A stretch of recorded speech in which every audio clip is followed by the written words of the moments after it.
Yeah, Matt, I have confirmed with officers on scene here that there's a suspect wanted for a warrant somewhere in a house, and he could be armed, and that's why they decided to bring SWAT into this situation. Now, this is happening on 30 and a quarter road. They've blocked off 30 and a quarter road right here behind me. The jury finally came to a verdict, and they found Michael Black guilty on all counts, including first-degree murder of his wife, Jennifer. They've been looking for ways to make sure that all the kids inside the city are safe.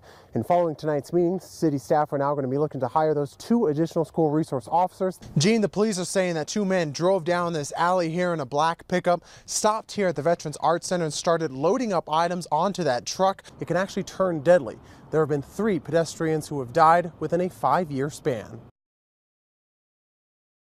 An uneasy scene in this neighborhood for some people living here. Hard to believe that this neighborhood would come to that. Lori Scott has called this area home for 35 years, and SWAT being called out isn't a common thing. There's a lot of young kids in this neighborhood, so it's a little scary. SWAT was called out after a tip came in that Jonathan Hallam was in a house. He's 32 years old and resides in the Denver area. And he's no stranger to law enforcement. He has 3 active felony warrants from different jurisdictions on the Front Range. And he was considered armed and dangerous. That's why you saw the response that you did. SWAT got on scene and tried to talk to him and convince him to come outside peacefully. The subject did not comply with officers' requests to come out of the home, so the SWAT team did have to deploy less lethal munitions, including some gas, and he came out of the house then. After being checked out by paramedics, he was taken to the Mesa County Jail. Then the extraditing process can begin. The Mesa County Sheriff's Office says no one else was in the house when the gas was used, but at least now the neighborhood can go back to the way Scott says it usually is. Pretty quiet. Lots of kids. They come and go to the school. They play at the schoolyard. So thank goodness at least it was away from all that. We needed to change our local government. And transparency has been a big issue for many years. That's why Delta County Citizens Report, a bipartisan media group, filed a lawsuit against the Delta County Commissioners over transparency in meetings in the budget. They're not doing many of the very basics. One example Joanne Kalinak lists: we're not given 24-hour public notice of a public meeting. But County Commissioner Don Supis says that isn't the case. All meetings have been posted well within the 24-hour time frame. Agendas given where available, when available. The nonprofit also has an issue with how the county budget is presented. It's the least amount of effort. Basically, the budget is scanned documents that you see here. They're not happy with how it reads, but the commissioners say that they've met all the requirements. We have confirmed this through DOLA, the Department of Local Affairs. They have reviewed it and said that we are absolutely compliant. Another issue for the group is the large amount of unappropriated excess revenue. They don't say it's appropriated for this, or this.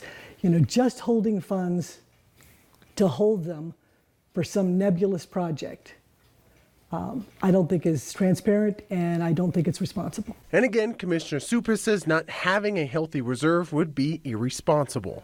You never know what's going to happen. Should we see a California-style fire go up the Grand Mesa, that reserve is going to be nothing in a heartbeat. Jay Moran's house in Fruta. It's real quiet. It's a very quiet neighborhood. He's used to a simple life. Uh-oh, what's going on? Go get your ball. But after adopting his new furry little buddy, Shorty, things will get a little less quiet. He's got more energy than you can. But that won't be a problem for Moran. I know how to handle a dog, James is looking for a little companionship. You see, Moran lives alone after his wife suffered a stroke 5 years ago, and she now lives in a group home. It's lonely. And as for Shorty, what's going on with that guy? He's happy to have his forever home. It's just amazing to think that, 2 months ago, this dog was in one of the most precarious situations you can imagine, and he was brought up to Grand Junction from Houston after Hurricane Harvey hit that area. He's sleeping in a kennel really happily, and he has a warm place with love and everything else. And with an owner he gets along with pretty well. The moment he saw me, he came running at me. And, jumped up, hi, how are you? How you doing? And knowing what Shorty has gone through only strengthened their bond. It really did. It made me want more, you know, I like him more, because, you know, then I understand what he's been through.